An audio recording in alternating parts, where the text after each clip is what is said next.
Grabar. Ahora sí, hermanos. Bueno, casi perdemos esta clase. No, casi se nos hace más largo. Hoy vamos a terminar con este capítulo que se hizo largo, que se hizo extenso, pero fue muy bueno. Fue muy hermoso poder estudiar los atributos de Dios con calma, ¿no? Con paciencia. Creo que cada cosa que hemos aprendido fue como un ladrillo que pusimos. Cada atributo fue como un ladrillo, fue como algo que se fue construyendo y eran muy necesarios. Es muy necesario todo este tema de los atributos de Dios, es muy necesario todo el tema que viene sobre la Trinidad. Es lo que es la base de todo lo que sigue después. Estamos estudiando a Dios. Estamos estudiando a Dios, sus atributos, su persona, su esencia, su naturaleza. Y como Dios es el precursor de todas las cosas, Él es el soberano que determinó todas las cosas y es el creador de todo lo que existe, significa que necesitamos conocer lo mejor posible a Dios para a partir de ahí poder conocer todo lo demás, su creación, su plan de salvación, nosotros, conocernos mejor a nosotros mismos, porque todo proviene de Él, ¿no? ¿Se acuerdan ese texto en Romanos, no? Todo es de Él y por Él y para Él. Entonces, es la base fundamental de la teología, conocer a Dios. Quiero compartir un texto con ustedes para cerrar este tema de los atributos, que está en Isaías, profeta Isaías, capítulo 44.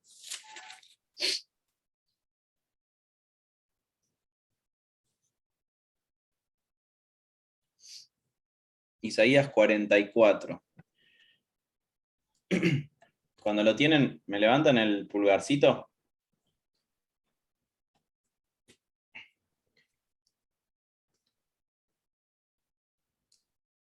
Todos los demás supongo que estarán con el pulgar arriba. Muy bien, bien ahí, Mirta y Agus mandaron el pulgar. Isaías 44, versículo 9. Prestemos mucha atención a esto. Dice, los formadores de imágenes de talla, todos ellos son vanidad, y lo más precioso de ellos para nada es útil. Y ellos mismos son testigos para su confusión de que los ídolos no ven ni entienden. ¿Quién formó un dios? ¿O quién fundió una imagen que para nada es de provecho? He aquí que todos los suyos serán avergonzados, porque los artífices mismos son hombres. Todos ellos se juntarán, se presentarán, se asombrarán y serán avergonzados a una. El herrero toma la tenaza, trabaja en las ascuas, le da forma con los martillos y trabaja en ello con la fuerza de su brazo. Luego tiene hambre y le faltan las fuerzas, no bebe y se desmaya. El carpintero tiende la regla, lo señala con almagre, lo labra con los cepillos, le da figura con el compás, lo hace en forma de varón, a semejanza de hombre hermoso para tenerlo en casa. Corta cedros y toma ciprés y encina que crecen entre los árboles del bosque, planta pino que se críe con la lluvia. De él se sirve luego el hombre para quemar, y toma de ellos para calentarse. Enciende también el horno y cuece panes. Hace además un dios y lo adora, fabrica un ídolo y se arrodilla delante de él. Parte del leño quema en el fuego, con parte de él come carne, prepara un asado y se sacia. Después se calienta y dice, oh, me he calentado, he visto el fuego, y hace del sobrante un dios, un ídolo suyo. Se postra delante de él, lo adora y le ruega diciendo, líbrame porque mi Dios eres tú. No saben ni entienden porque cerrados están sus ojos para no ver, y su corazón para no entender. No discurre para consigo. No tiene sentido ni entendimiento para decir, parte de esto quemé en el fuego y sobre sus brasas cocí pan, asé carne y la comí. ¿Haré del resto de él una abominación? ¿Me postraré delante de un tronco de árbol? De ceniza se alimenta. Su corazón engañado le desvía para que no libre su alma ni diga, ¿no es pura mentira lo que tengo en mi mano derecha? Hermanos, acá Isaías describe todo el proceso de los que fabricaban ídolos, todo el proceso de los que hacían estatuas, de los ídolos paganos, ¿no? Y empieza a explicar cómo hace el herrero, cómo hace el carpintero, cómo del mismo árbol que sacaron del bosque, un, pe un pedazo de ese árbol lo usan para cocinar y el otro pedazo lo tallan, se hacen un dios y se arrodillan delante de un tronco de árbol que ellos mismos tallaron. Y podemos ver toda esta escena y decir cuánta ignorancia hay en la idolatría, ¿no? Cuánta ignorancia hay en arrodillarse delante de una piedra que yo mismo le hice la figura, que yo mismo le dibujé la cara. Qué tontería, qué vanidad, como dice al principio de este texto, ¿no? Todas esas personas son vanidad, son necios. Ahora, hermanos, todo este trabajo que vemos se hizo con las manos, ¿no? Todo este trabajo lo hicieron con las manos. El que trabaja en las ascuas, el que talla la madera, todo se hizo con las manos. Ese ídolo, ese Dios se hizo con la fuerza de los brazos. Vieron que decía se cansa, se va a dormir, se desmaya, le faltan las fuerzas. Bueno, hermanos, todo este mismo trabajo físico que alguien puede hacer para crear un ídolo, hacer un Dios con minúscula, un Dios falso, todo ese mismo trabajo se puede hacer con la mente.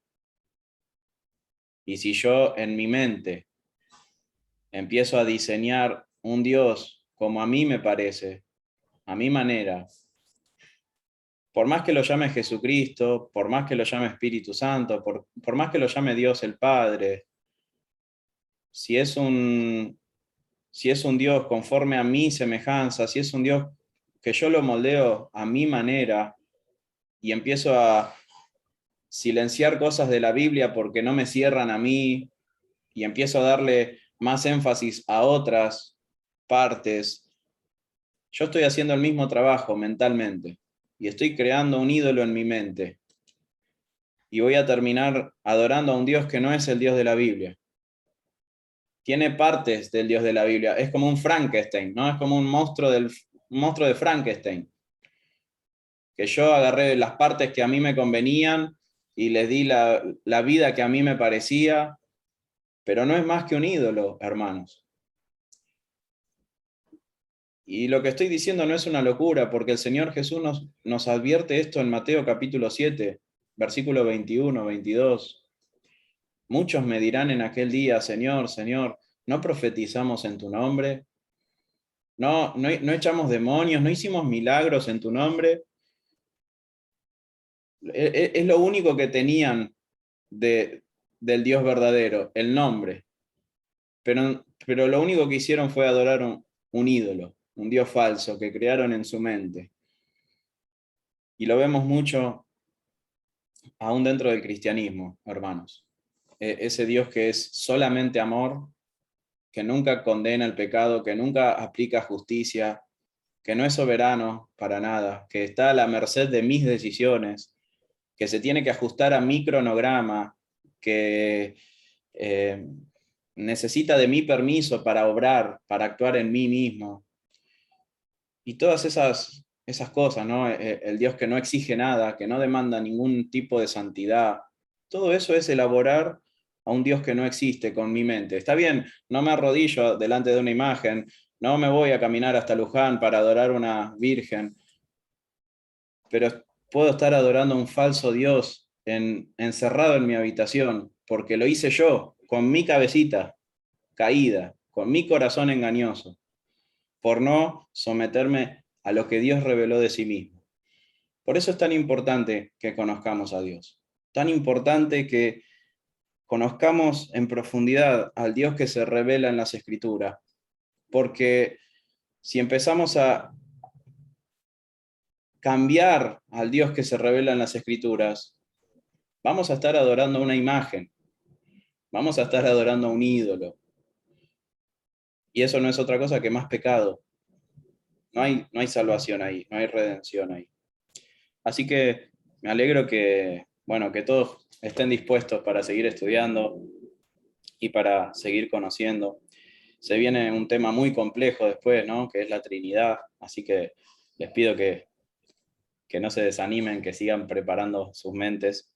Y les invito a orar para comenzar. ¿Sí? Raúl va a cerrar este tema de los atributos de Dios. Amado Padre, Señor del cielo y de la tierra, Rey soberano, tú eres santo, Señor, perfectamente santo, perfectamente justo, infinitamente bueno, lleno de gracia y misericordia, Señor, paciente para con nosotros, clemente, misericordioso. Eres fiel, Señor, siempre cumples lo que tú has prometido. No haces faltar ninguna de tus palabras, Señor. Y eres bendito, Señor, eres eterno, eres soberano. Tú gobiernas sobre toda carne y sobre todo espíritu, Señor. Y te damos gracias porque nos permites acercarnos a ti por medio de Jesucristo. Si no estuviese el Señor Jesús mediando, tú nos consumirías con tu ira, Señor. Nos consumirías con tu santidad. Pero gracias, Señor, porque nos diste a Jesús para acercarnos a tu regazo, Señor. Y nos adoptaste como hijos para siempre, para que estemos siempre contigo, Señor. Para que podamos recurrir a ti en todo momento. Gracias, Padre.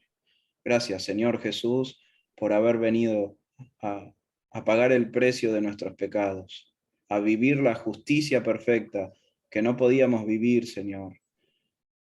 Te damos gracias por tu vida, por tu muerte, por tu resurrección y porque has derramado en nosotros tu espíritu, para que en el poder de tu espíritu te amemos y obedezcamos tu palabra. Señor, gracias por todo lo que has hecho en nuestra vida. Te ruego que bendigas a mis hermanos y nos des luz para comprender tu palabra y para caminar, Señor, para vivir, para andar según todo lo que nos enseñas. Ayúdanos a obedecerte, Señor. Ayúdanos a disciplinar nuestra carne, a morir a nosotros mismos, a despojarnos de todo peso, de todo pecado, para correr con paciencia la carrera que tú nos has dado, Señor. Te amamos y te damos toda la gloria a ti, en el nombre de Jesús. Amén. Amén. Bueno, mis hermanos queridos, hoy vamos a estar dando el cierre de todo lo que hemos estado viendo todo este tiempo. Hoy va a ser una especie de repaso para que nadie se olvide lo que estuvimos viendo, lo cual fue abundante, fue mucho, y arranquemos. Por allá, cuando comenzamos con los atributos de Dios, nos habíamos planteado con Esteban que tengan mínimamente 3 partes, pero se nos fueron a muchas partes, pero así se fue dando. Me acuerdo que era la clase número 4, en las cuales comenzamos esta etapa y vimos los atributos que eran incomunicables. ¿Se acuerdan los atributos incomunicables del carácter de Dios? Y habíamos visto uno de los atributos de la existencia de Dios. Vamos a hacer un repaso para que nos vaya quedando todo lo que hemos visto todas estas semanas. Y la existencia de Dios nos decía que era la evidencia en el fuero íntimo, por un lado, o sea, todos nosotros, cualquier persona, tiene en el fuero íntimo una evidencia que hay Dios. Pero no solamente se quedó en nuestro fuero íntimo. Cuando estudiamos la existencia de Dios, también hemos visto que Dios lo ha mostrado en la naturaleza. ¿Se acuerdan cuando leíamos Romanos que nos decían que Dios se ha revelado en la naturaleza, en la creación? Y no solamente en la creación, la evidencia de lo que se halla en las Escrituras, en la Biblia. Y ahí nosotros conocíamos la existencia de Dios por fuero íntimo, por la creación y por las Escrituras. En este caminar que estuvimos, fuimos creciendo y fuimos conociendo palabras que por ahí en algunos casos no las conocíamos cuando escuchamos su independencia.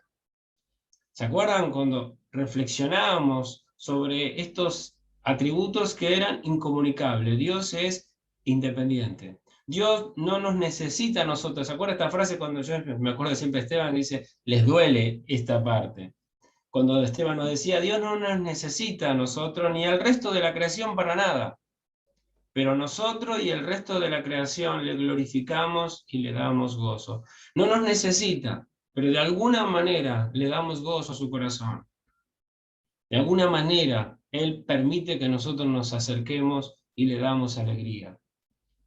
¿Se acuerdan cuando estuvimos estudiando su inmutabilidad? Que Dios no cambia, que Dios se mantiene firme, que Dios es inmutable en su ser, que Dios es inmutable en sus perfecciones, en propósitos y promesas. Dios no cambia. Pero hemos también visto algunos textos que cambia a veces Dios de parecer, ¿no? Vemos que Dios cambia, se arrepintió Dios de haber hecho al hombre, textos que todos fuimos repasando. El Señor es infinito y la importancia que tenía de la inmutabilidad de Dios nos traía esperanza. Un Dios que es inmutable es alguien que nos ha dado grandísimas promesas y como no cambia, las va a cumplir. Pero también a su vez nos llenaba de temor, porque este mismo Dios dijo que no tendrá por inocente al culpable, y un Dios que no cambia cumplirá su amenaza, cumplirá su promesa de castigo. Seguimos caminando en los atributos incomunicables y nos encontramos con su eternidad. Ha pasado tanto tiempo que por ahí alguno se olvidó. Pero nos encontramos con su eternidad. Dios no tiene principio ni fin, ni sucesión de momentos en su propio ser. Y ve todos los tiempos con la misma agudeza, sin embargo, ves los acontecimientos que se dan en el tiempo y actúa en el tiempo. Este Dios que es eterno, este Dios que no está sujeto ni a inicios ni fin, se involucra con el tiempo real. Se involucra con el tiempo real y actúa en el tiempo real. Y nos chocamos también con otro atributo incomunicable que era su omnipresencia. Este Dios que está en todos lados. No confundir con panteísmo. Panteísmo es una herejía. El panteísmo es una ofensa a nuestro Dios. Decirle Dios a cada cosa que se mueve es una herejía. Decir la planta es Dios es una herejía. Decir el hombre es Dios es una herejía. Entonces el panteísmo no tiene nada que ver con que Dios esté en todos lados. Dios no tiene ni tamaño ni dimensiones.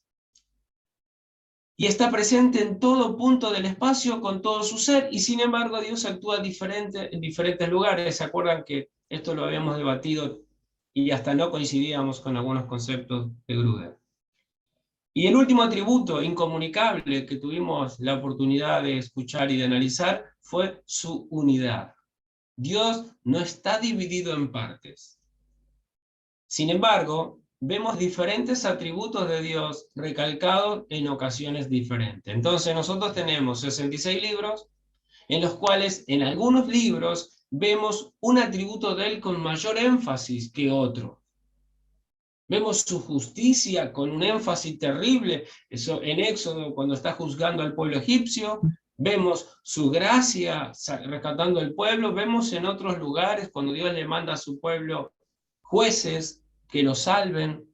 Vemos cuando manda una reina para que se presente ante el rey, interceda por el pueblo. Vemos un montón de facetas del Señor. Bien, me gustaría que Esteban nos comparta este texto para cerrar la parte de atributos incomunicables. El Salmo 102 dice: desde el principio, tú fundaste la tierra, y los cielos son obra de tus manos. Ellos perecerán, toda la creación va a perecer, todos los hombres perecerán, mas tú permanecerás. Y todos ellos, como una vestidura, como un vestido viejo, se van a envejecer, se van a desgarrar, se van a romper, van a ser consumidos por polilla. Como un vestido los mudarás y serán mudados. Pero tú, el Señor, el Dios de la Biblia, tú eres el mismo. Y tus años no acabarán. Este es nuestro Dios único, extraordinariamente único. con todos sus atributos que son incomunicables. Para nosotros la eternidad es incomprensible, para nosotros la unidad es incomprensible, para nosotros su omnipresencia es incomprensible. Nosotros a gata podemos ver dónde estamos y encima muchas veces donde estamos tampoco vemos. Ser independiente, nosotros es imposible, estamos sujetos a deseos y pasiones y estamos obligados por nuestros deseos y pasiones. Y sí no podemos negar la existencia de Dios en nuestro corazón, en la naturaleza y en lo que dice la Biblia. Solo un necio, nos enseñaba las Escrituras, dice no hay Dios. Solo un torpe, solo un tonto dice que no hay Dios. La Biblia lo dice tajantemente. Hermanos, andando el tiempo, continuamos avanzando y nos encontramos con la segunda parte. En esta etapa comenzamos con los atributos que son comunicables, más próximos a nosotros, que podemos también experimentar. Y será siempre un gran desafío para todos nosotros volver una y otra vez a chequear en las Escrituras si nuestro Dios es así como lo habíamos entendido, o redescubrirlo con humildad, cómo es su ser y su carácter para aceptar lo que la Biblia nos dice de él. Depende de nosotros, hermanos, que no nos quedemos con este estudio. No, ya la teología propia, el conocimiento de Dios Padre, ya lo vi. No, ¿para qué? Otra vez verlo, ya lo vi, tuvimos un montón de tiempo. Hermano, es nuestra responsabilidad volver una y otra vez a chequear que si este Dios que dice la Biblia es así, como lo habíamos escuchado o lo habíamos aprendido. Por ahí Dios trae mayor luz y nos revela algo que no habíamos tenido en cuenta. Y es necesario que seamos humildes. ¿Amén? Y no, yo ya lo sé. Aquel que cree saberlo todo, no todavía no sabe correctamente las cosas. Y vimos los atributos que describen el ser de Dios. ¿Se acuerdan cuando vimos su espiritualidad? Que Dios era espíritu. Cuando se habla de espiritualidad de Dios, se quiere decir que Dios es un ser que no está hecho de ninguna materia. No tiene partes ni dimensiones, no lo pueden percibir nuestros sentidos corporales y es más excelente que toda otra clase de existencia. Dios es espíritu y la única manera de tener contacto con Él es que nosotros seamos mudados con su mismo espíritu. Si no, es imposible que un hombre o una persona caída tenga relación con el Señor. Por eso el Señor Jesús dijo, ¿se acuerda de la charla con la samaritana? Esa fue nuestro foco, ese fue nuestro punto, que los que adoran a Dios era necesario que lo hagan en espíritu y en verdad. También habíamos visto su invisibilidad, que el Señor era invisible. Esta invisibilidad de Dios quiere decir que nosotros nunca podremos ver la esencia total del ser espiritual de Dios. Dios es invisible. Jamás vamos a ver la totalidad del ser de Dios, aunque Dios se nos muestra mediante cosas creadas y visibles. Por eso se acuerda cuando charlábamos que Él habla y me dolió en el corazón, y extendí mis manos, y era como una gallina que quería juntarlos. Son todos ejemplos para que nosotros comprendamos, pero nuestro Dios es invisible. Es más, las Escrituras dicen que sus siervos se sostenían como mirando al invisible. Hay una especie de, ¿no?, de que lo vemos, pero no lo vemos. Hay algo en nuestro corazón que nos dice, es Él, pero no los vemos. Algo parecido a lo que les pasaba a los discípulos cuando no le reconocían, ¿no? Él estaba haciendo un pescado o iba a Emaús juntamente con los discípulos y ellos no podían verlo bien. Algo parecido nos pasa a nosotros también. Está con nosotros, algo nos dice es Él, pero el Señor es muy complejo para que nosotros le podamos ver tal cual es. Bien. También, avanzando, vimos los atributos mentales de Dios. ¿Se acuerdan cuando vimos su conocimiento? Cuando hablamos de su conocimiento, decimos Dios se conoce plenamente a sí mismo. Y todas las cosas reales y posibles, Él las conoce en un acto singular y eterno. Dios conoce perfectamente el presente como Dios conoce la eternidad. ¿Se acuerdan cuando habíamos dicho que Dios no es que conoce el futuro porque hace un ejercicio mental para ver qué va a pasar, sino que Él conoce lo que va a pasar porque Él lo ha decretado o lo ha permitido. ¿Amén? Esto es muy importante que lo entendamos. ¿Saben por qué? Porque esto va a pegar con nuestra salvación. Sobre todo cuando decimos que Dios vio que yo iba a tener fe y en algún momento iba a creer. Bueno, eso es algo que está equivocado. Eso no es bíblico.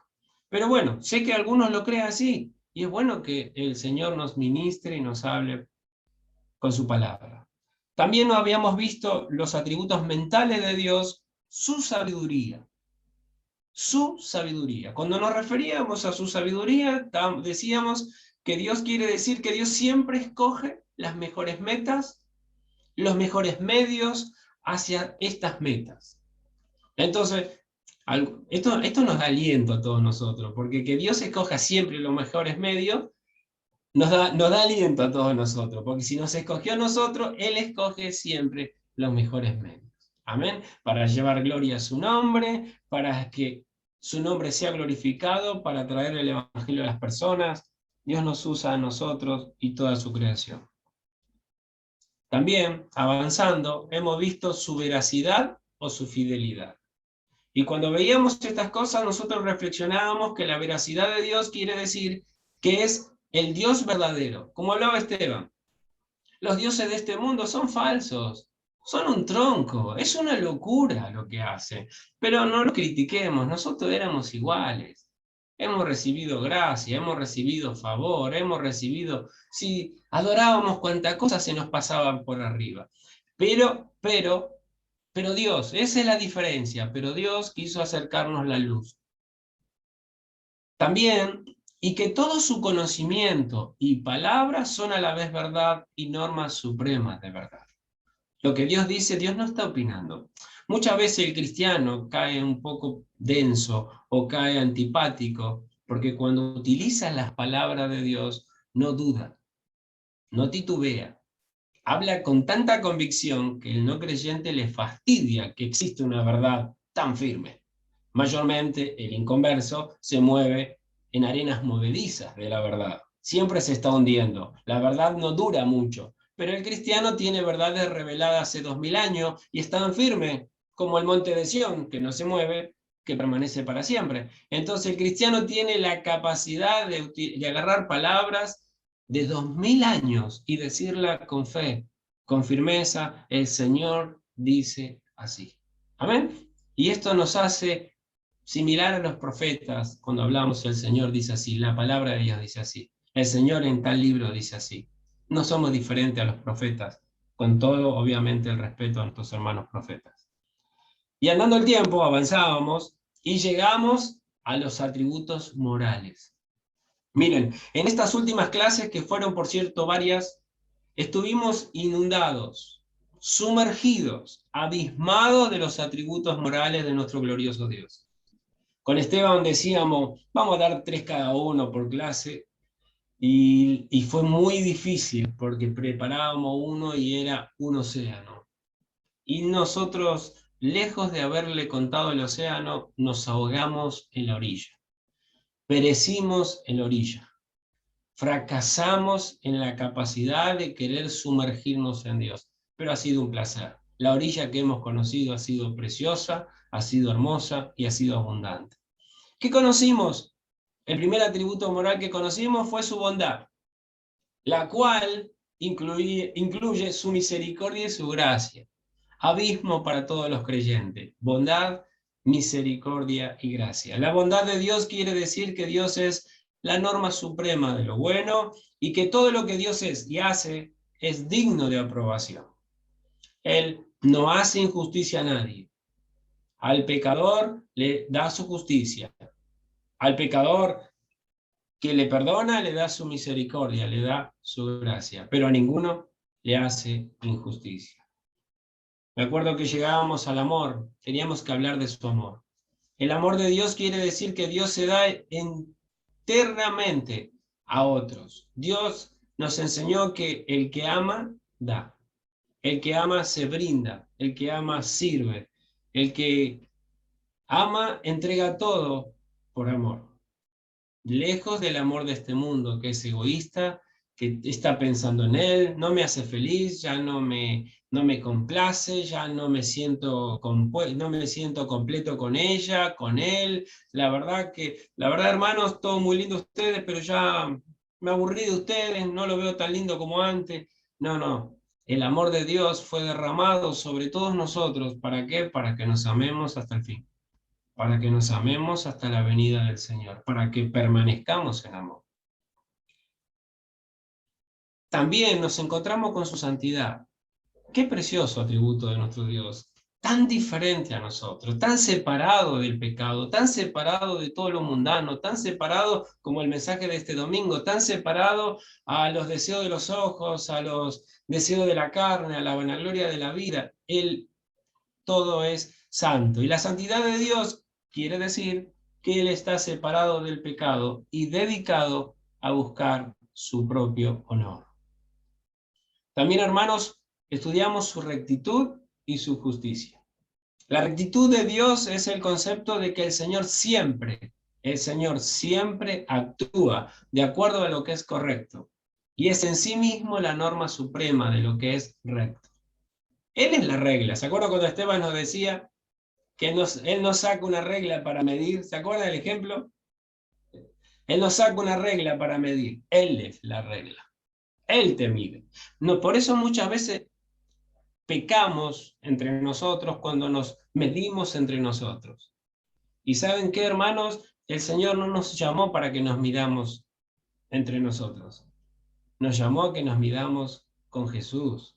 Y ahí nos hace a todos pecadores. Ninguno da la talla.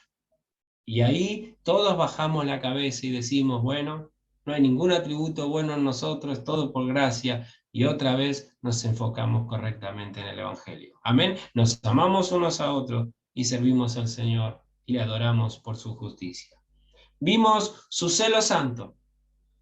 El celo de Dios significa que Dios continuamente busca proteger su honor. Él es celoso de su nombre, Él es celoso de su pueblo, Él es celoso de su palabra, Él es celoso de todo lo que le pertenece y no va a estar contento que alguien mancille o toque lo que le pertenece.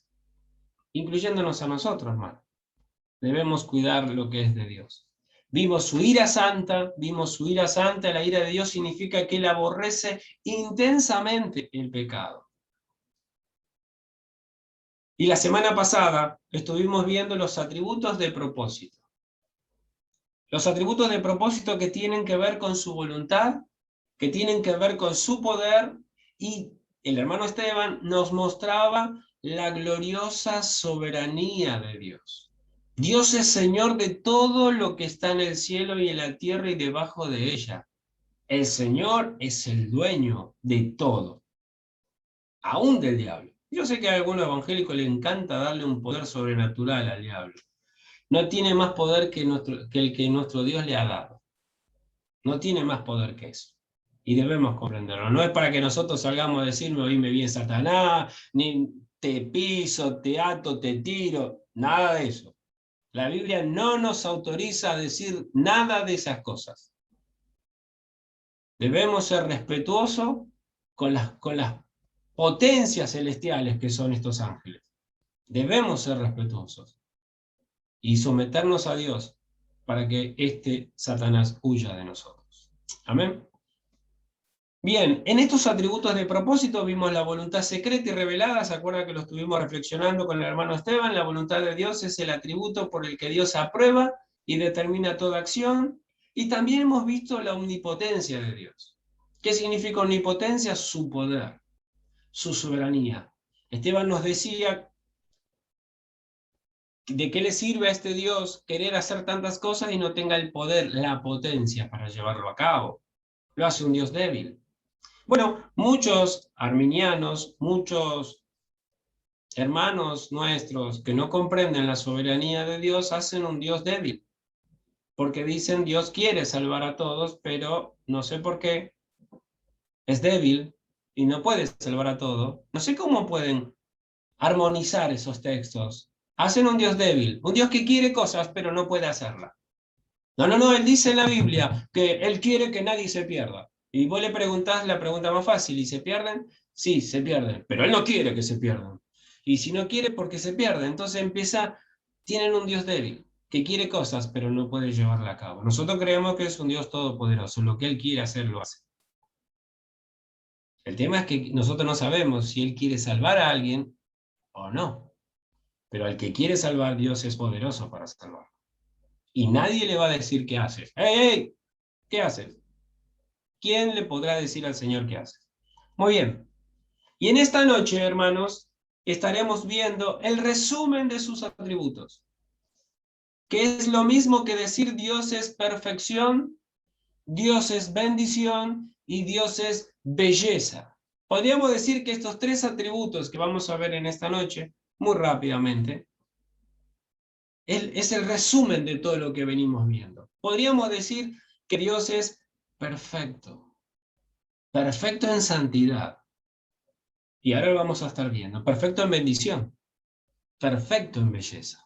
Y ahora vamos a ver qué significan estas tres definiciones.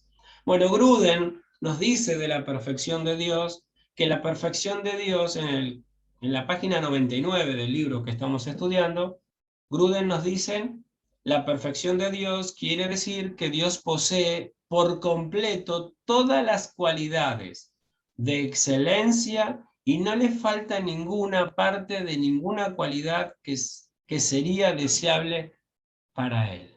Gruden, en pocas palabras, está diciendo que la perfección de Dios es de todas sus cualidades. A veces como creyentes creemos que algunos atributos de Dios son más perfectos que otros.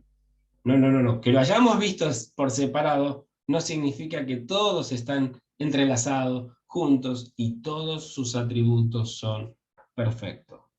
Miren, la perfección de Dios no solo habla de su perfección moral, es decir, que es perfectamente santo, justo y bueno, sino también que Él es la suma total de todas las perfecciones concebibles.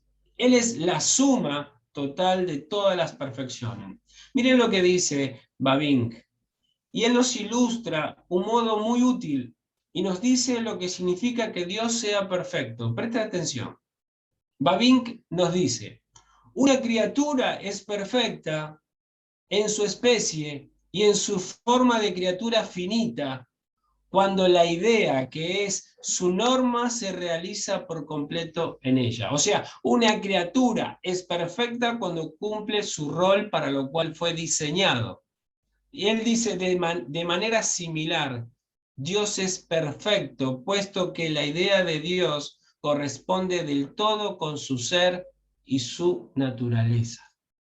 O sea, si una criatura que cumple todas las funciones, si un perro ladra, mueve la cola, tiene cuatro patas y uno dice, es perfecto, es un perro, bueno, Dios es la perfección absoluta de lo que es ser Dios.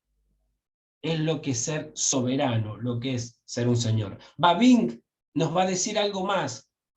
Va a decir que la suma de todas las perfecciones concebibles, la perfección más alta en persona, apartado hasta lo sumo de todos los efectos y las limitaciones, es Dios.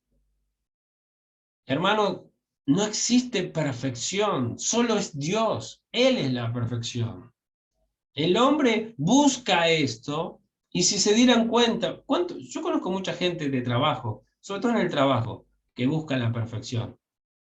Bueno, no existe humanamente. Solo Dios es perfecto. Deberían buscar a Dios. El que busca la perfección debería buscar a Dios simplemente. Miren lo que dice Mateo 5:48. Mateo 5:48 nos va a decir, sed pues vosotros perfectos, como vuestro Padre que está en el cielo es perfecto. ¿Pueden ver? Este es un atributo de resumen. Dios es perfecto. ¿Perfecto en qué? Perfecto en santidad. Es completo Dios, podríamos decir. Dios es completo en santidad, en amor, en justicia, en inmutabilidad, en eternidad. No es que se le va a acabar la eternidad en algún momento, es completo. Miren lo que dice el Salmo 145:3. El Salmo 145:3 dice, grande es Jehová y digno de suprema alabanza, y su grandeza es inescrutable. O sea, la perfección de Dios es grande y no se lo puede hurgar, no se lo puede contar, no se lo puede discernir. Es la perfección suprema. Isaías 40:28 nos dice, ¿no has sabido, no has oído que el Dios eterno es Jehová, el cual creó los confines de la tierra? Bueno, quiero decirte que no desfallece, no se fatiga con cansancio y su entendimiento no hay quien lo alcance. Miren la perfección de este ser, la belleza de este ser, la bendición de este ser. Su entendimiento no desfallece. No sé cuántos quisieran ser como el Señor. Yo estoy agotadísimo. Él no desfallece, no se fatiga. ¿Cuántos no se conectaron hoy porque están muertos? Trabajaron todo el día, corrieron. El Señor no se fatiga. Muchas veces no me da la cabeza cuando me pongo a leer un punto. Su entendimiento no hay quien lo alcance. ¡Qué ser maravilloso! Isaías 40:28 nos dice eso. Miren lo que dice el Salmo 103:11. Dice, porque como la altura de los cielos sobre la tierra, engrandeció su misericordia sobre los que le temen. Hermanos, la misericordia de Dios está engrandecida de una manera terrible, perfecta. La engrandeció de tal manera, sobre todo a aquellos que le temen, los que le buscan, los que le adoran en espíritu y en verdad, los que entienden que el Señor es espíritu, los que le han conocido. Se la ha llevado a la misericordia a la altura de los cielos, lo tiene cubierto en misericordia. El bien y la misericordia, dice en otra parte de las Escrituras, te seguirán todos los días y te alcanzarán. Miren lo que dice Deuteronomio 32:4.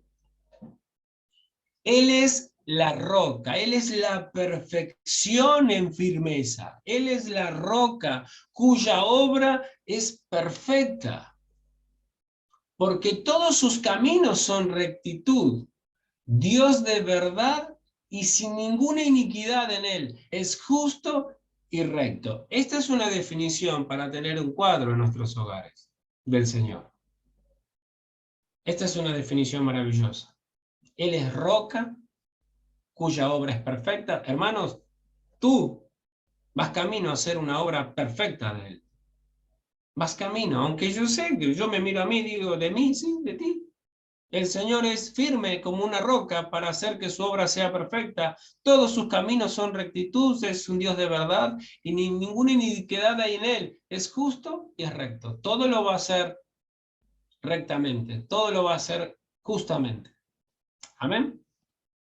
Y déjenme ver otro salmo, Salmo 18:30. Dice el salmista, en cuanto a Dios, perfecto es su camino. Algunos quieren decir, bueno, ¿y cómo son las sendas de Dios? ¿Cómo son sus caminos? Son como Él, perfectos. Perfectos. Son rectos, no hay ondas, no hay sombras, no hay variación. En sus caminos no hay ningún árbol seco. En sus caminos no hay cardos. En sus caminos no hay nada que dañe. Es un camino y es como es su palabra. Bueno, igual que su camino, su palabra es acrisolada. Escudo es a todo lo que le esperan. Este Dios es un Dios perfecto, tiene una palabra acrisolada y es un escudo para todos los que le esperan. Este es un Dios perfecto. Hermanos, si nosotros agarráramos todos los atributos que hicimos de resumen, si agarráramos todos los atributos, yo le doy unos cuantos ejemplos. Si agarráramos la espiritualidad y la invisibilidad de Dios, podríamos reflexionar de esta manera con esta perfección que estamos viendo. Dios describe La perfecta carencia de materia en la esencia divina. Dios es perfectamente espíritu. A tal punto que nuestros ojos no lo pueden ver. No hay materia en él que nosotros podamos ver. Él es espíritu, 100%. De forma que los sentidos físicos no pueden percibirlo. Entonces Dios es perfecto en espiritualidad y en invisibilidad. Dios es perfecto. Miremos otro ejemplo. La sabiduría de Dios. En su conocimiento perfecto de cómo actuar con destreza para llevar a cabo todo su beneplácito y gloriarse a sí mismo. Dios es perfecto en su sabiduría. Perfecto. Las mejores decisiones. No, pero ¿por qué Dios me mandó esta enfermedad? ¿Dónde estaba Dios? ¿Se durmió cuando no me...? Él es perfecto en cada decisión que toma con sus hijos. Veamos otro ejemplo. La verdad y la fidelidad de Dios son la correspondencia perfecta de la naturaleza de Dios con lo que Él debería ser, con la fiabilidad de sus palabras y hechos, y con la precisión de su conocimiento, pensamientos y palabras. Sus palabras son perfectas, su fidelidad es perfecta a sus palabras. No va a haber sombra con lo que Él ha prometido. No hay oscuridad con sus palabras. Él es luz, nos está enseñando Primera de Juan. La bondad de Dios, veamos la bondad de Dios, es que Él es la suma perfecta, la fuente y el estándar de lo que es sin menoscabo, lo que es virtuoso, beneficioso y hermoso. Él es la bondad perfecta. No hay nada más bueno. ¿Cuántas personas le atribuyen a Dios maldad? No, es un Dios sádico, es un Dios horrendo. No, mira, ese Dios que vos tenés, yo no lo quiero. Pero la Biblia nos enseña que Dios es la suma perfecta de bondad. Miremos la gracia. La gracia de Dios lo describe a Él concibiendo favor de un modo perfecto a aquellos que no pueden merecerlo, porque lo han rechazado y están bajo la sentencia de la condenación divina. La gracia de Dios hacia sus escogidos es perfecta. Es una gracia que a Él no le avergüenza llamarnos Dios nuestro. Es una gracia tan perfecta que Cristo no se avergüenza de ser hermano nuestro. Es tan perfecta esta gracia que al Señor no lo hace culpable de nada malo. Esta gracia es perfecta para todos sus escogidos. Me acuerdo de Esteban diciendo, nos salvamos de suerte desde el púlpito. Fue la teología más cruda escuchada de un ministro de Dios. Pero después aprendimos que era gracia irresistible y le dimos otra terminología. Pero es lo mismo que el hermano Esteban lo dijo sin tantas palabras. Miremos la santidad de Dios. La santidad de Dios es su grandeza inherente y absoluta que lo hace perfectamente inconfundible por encima de todo lo que hay fuera de él mismo y está separada del pecado de un modo absolutamente moral.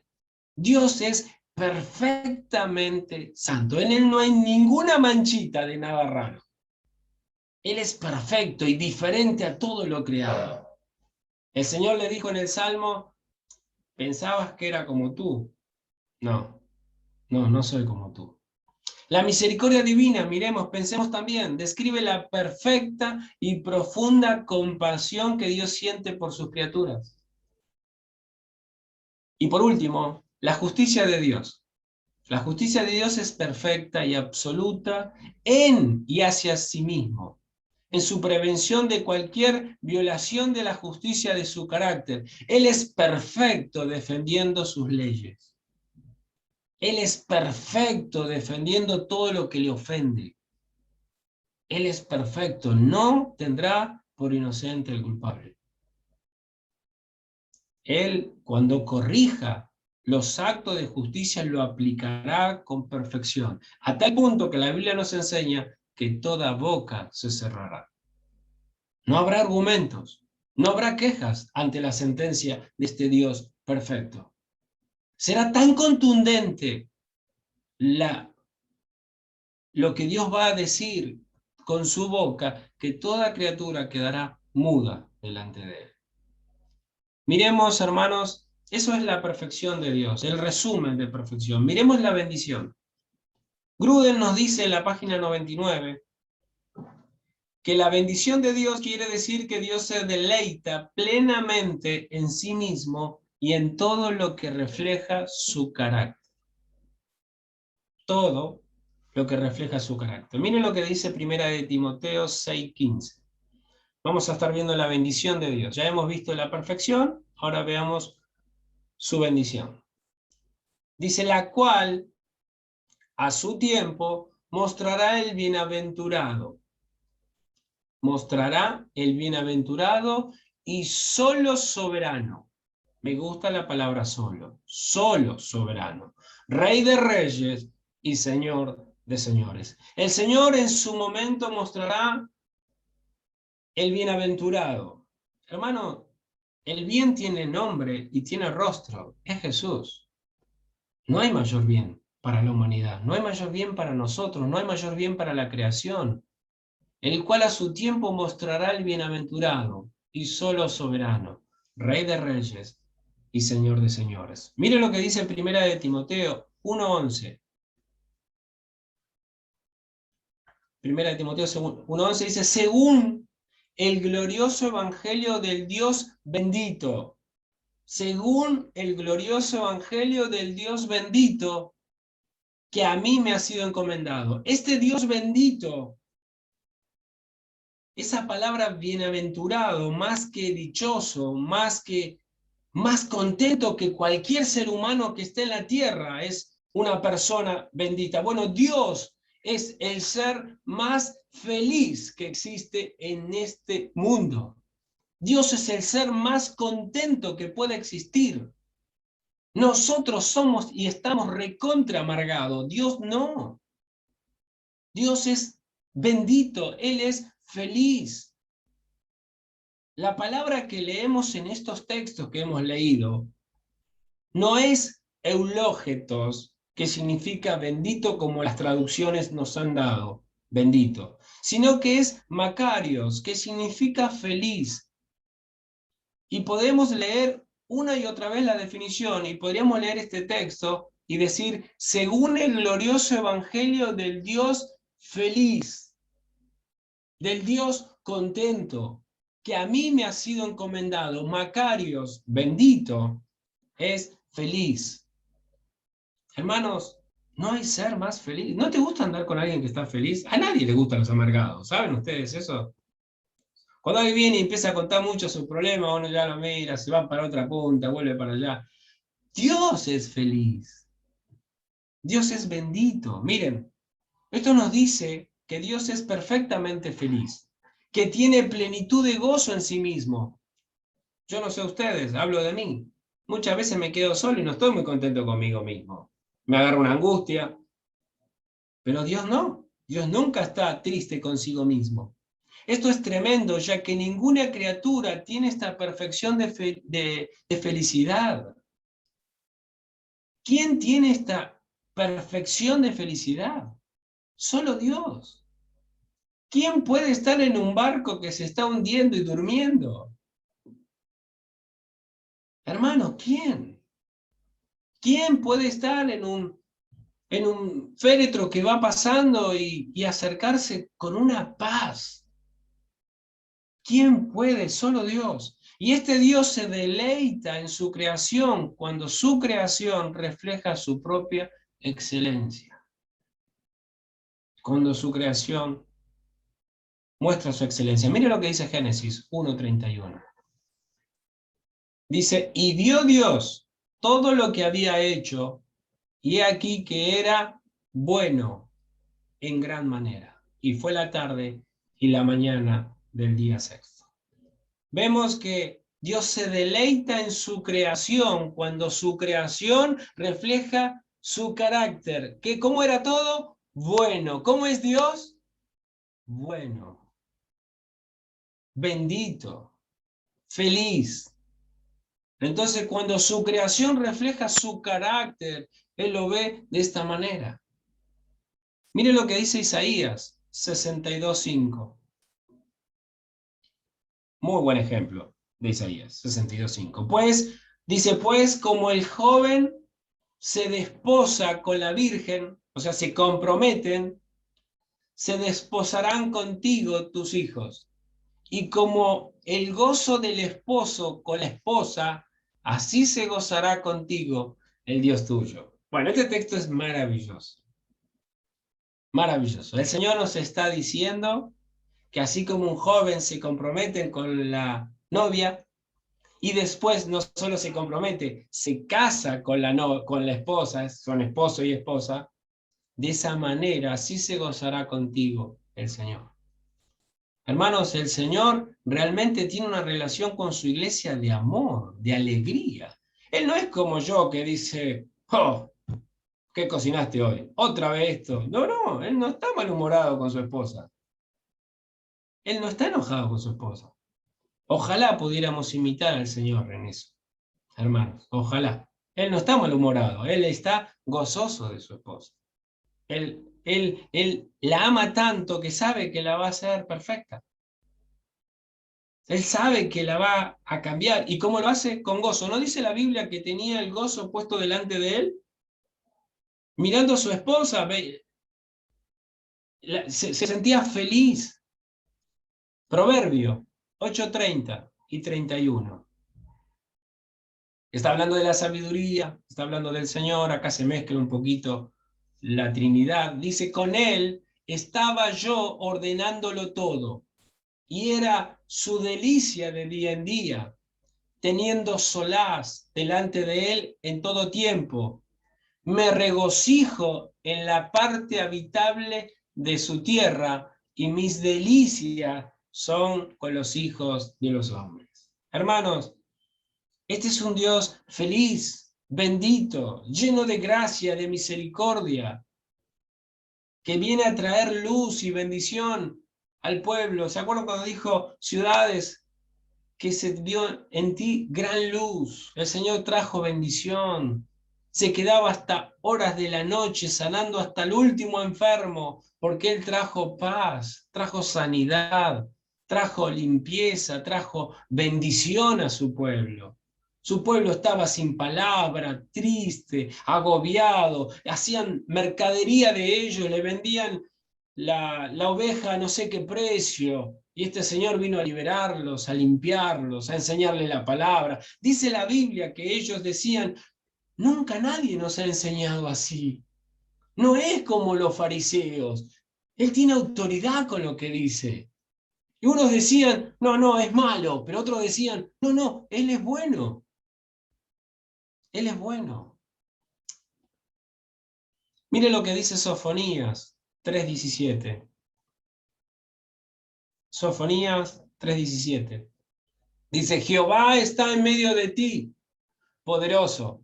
Él salvará, se gozará sobre ti con alegría, callará de amor, se regocijará sobre ti con cánticos.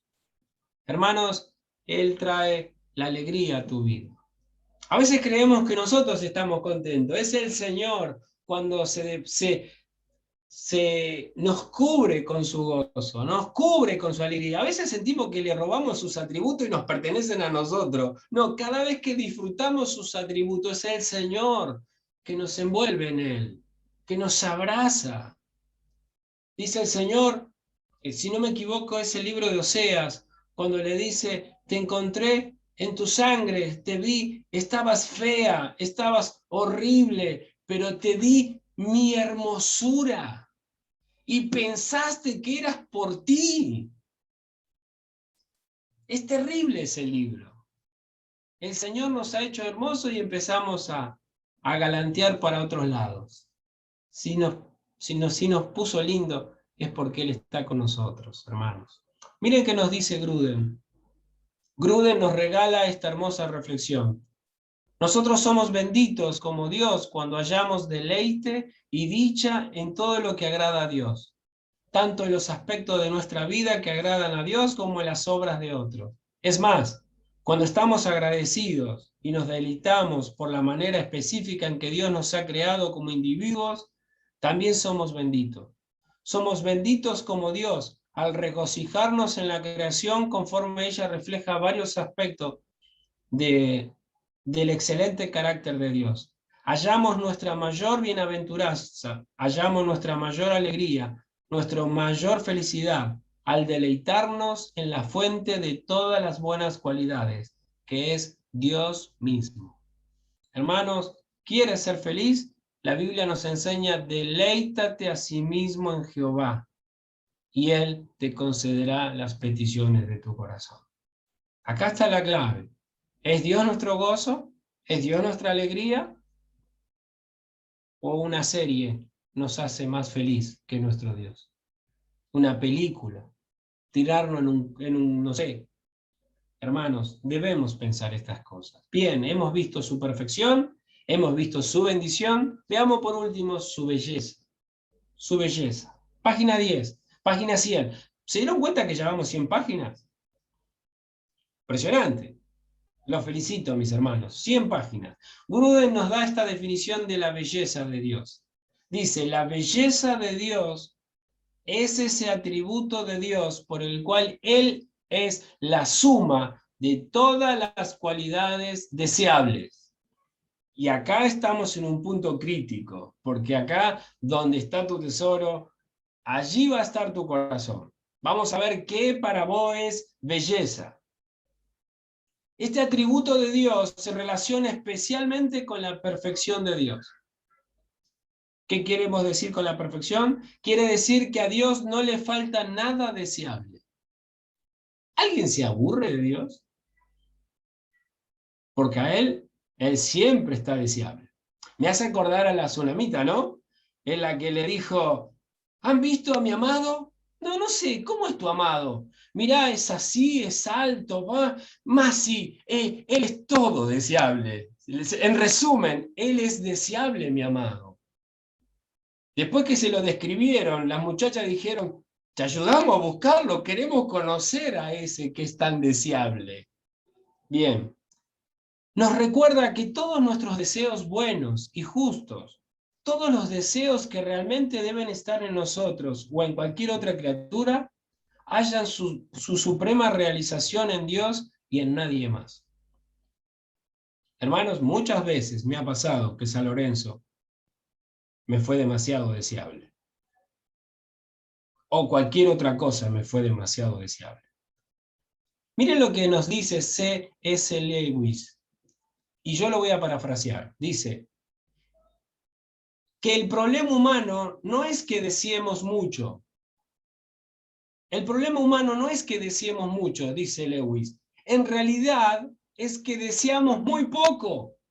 Nos conformamos con sexo, nos conformamos con alcohol y demás, mientras que fuimos creados para algo más grande, fuimos creados para Dios. Me encanta esta definición de Lewis.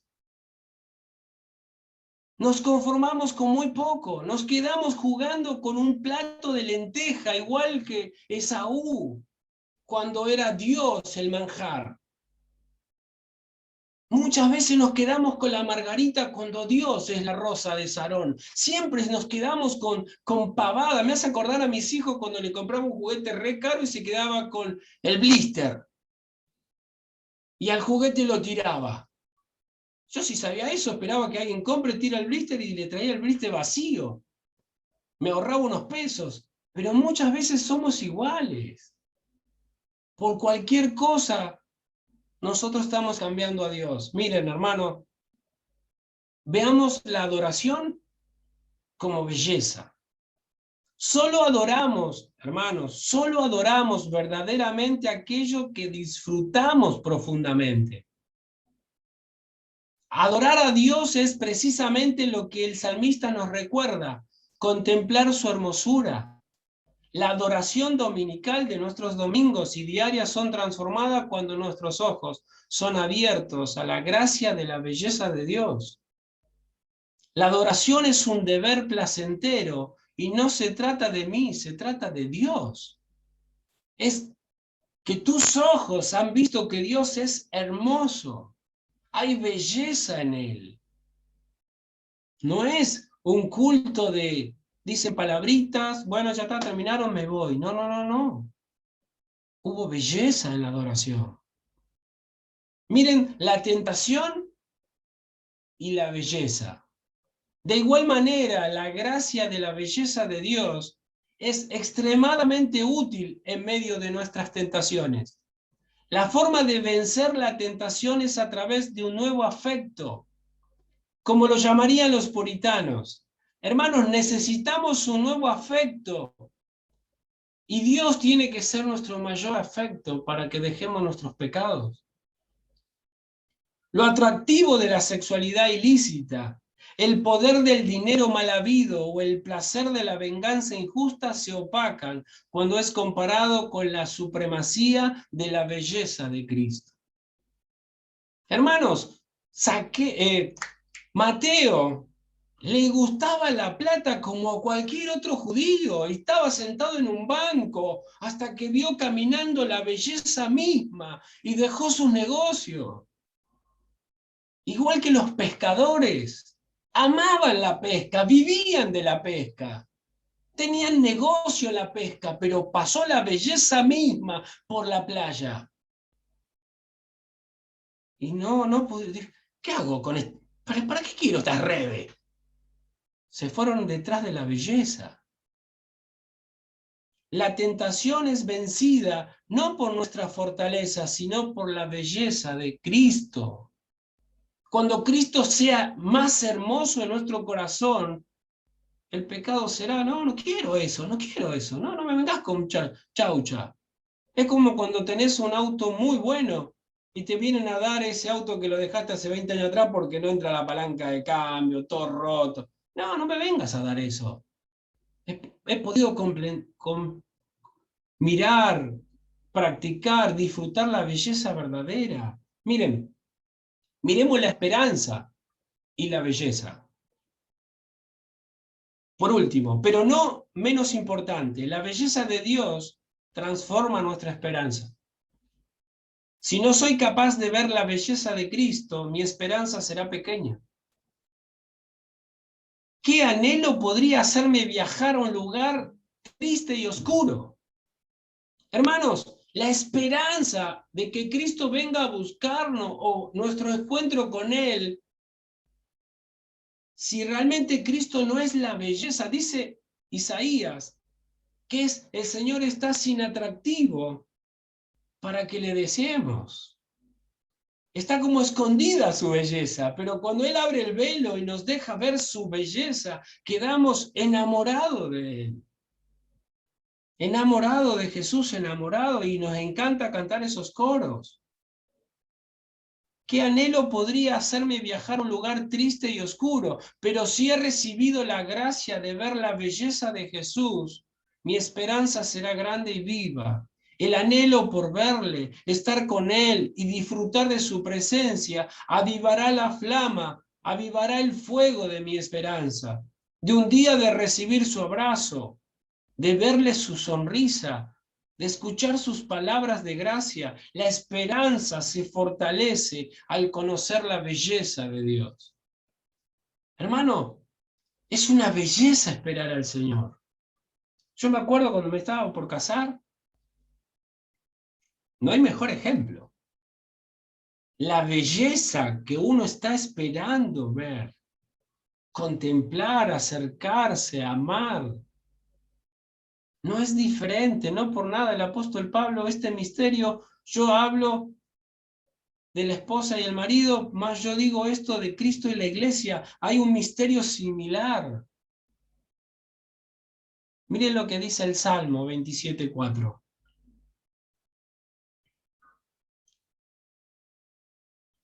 Una cosa he demandado al Señor. Tengo trabajo, hermano, por hacer. Esta buscaré. Que esté yo en la casa de Jehová todos los días de mi vida. ¿Quién puede estar en la casa de Dios? ¿Quién puede anhelarlo de esta manera, hermano, si no ha visto que ahí está la verdadera belleza? Para contemplar ¿qué? La hermosura de Dios.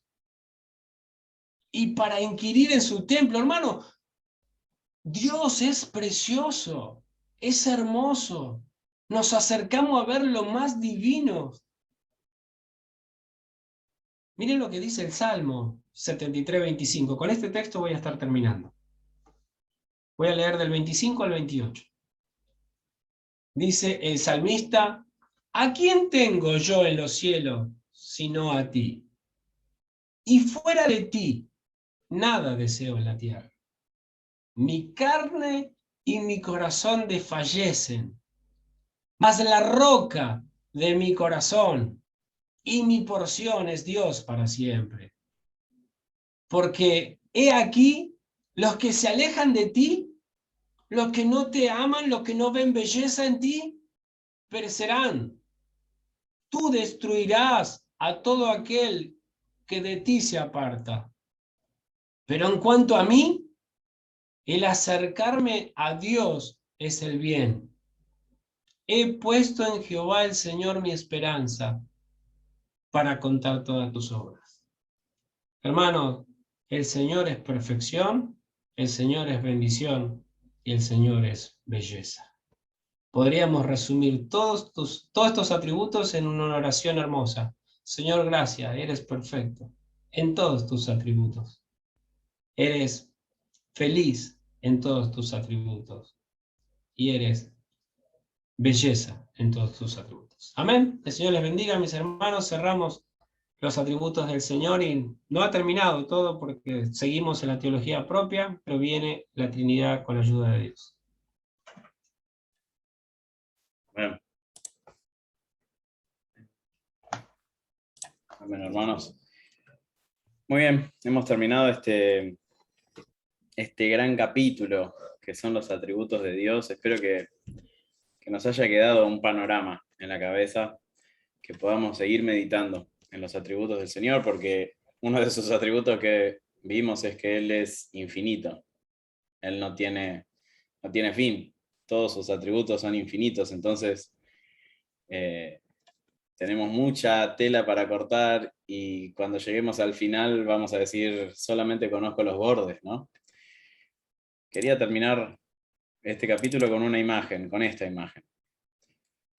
Y no es una imagen completa, no tiene todos los atributos que vimos, pero sí hay algo que quiero que nos quede grabado, y es que todos los atributos de Dios están perfectamente equilibrados. Dios no es más omnisciente que inmutable, Dios no es más perfecto que amoroso, o más santo, o más justo que misericordioso.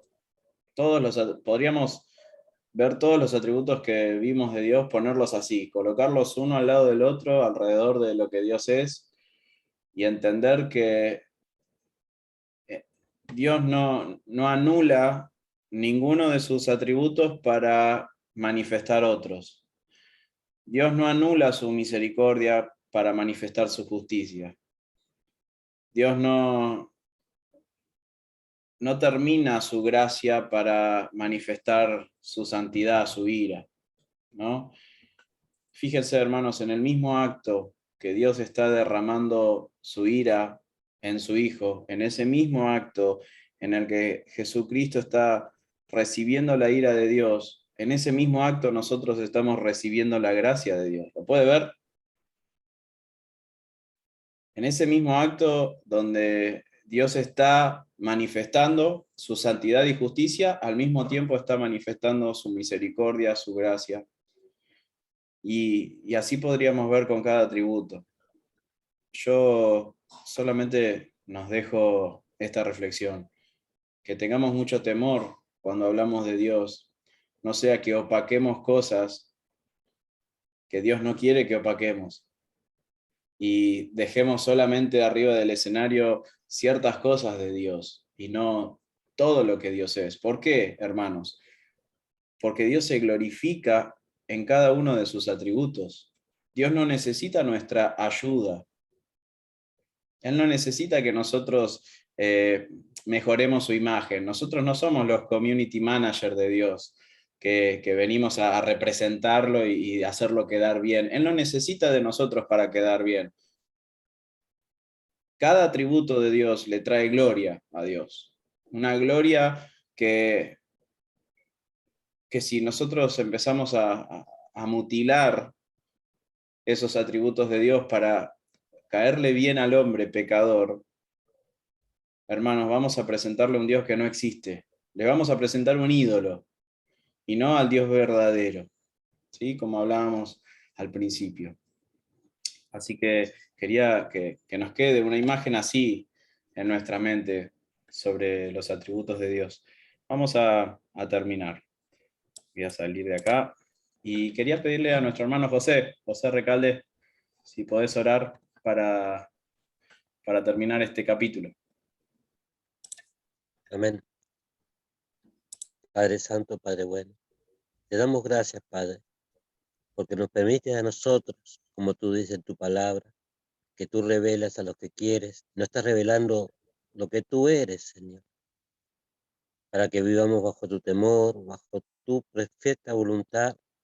Y gracias por este tiempo que pasamos en armonía tuya, en tu amor, en tu justicia, conociéndote a ti, para vivir más conforme a tu voluntad. Prepáranos siempre con tu voluntad, Señor, nuestra vida, a través del Espíritu Santo, con ese deseo de buscarte y estar presente en tu presencia, que está siempre en todos lados, Señor, que vivamos con esa de temor, que no se escapa nada de ti, que aunque no estemos nosotros juntos, tú sabes los pensamientos de cada uno, tú sabes cómo hemos recibido tu palabra cada uno, tú nos ministres a cada uno con tu presencia divina, Señor. Te damos gracias por todo y por todo este tiempo, que sea fructífero para mostrar que tú eres el Dios de todo poder. En el nombre de Jesús, amén y amén.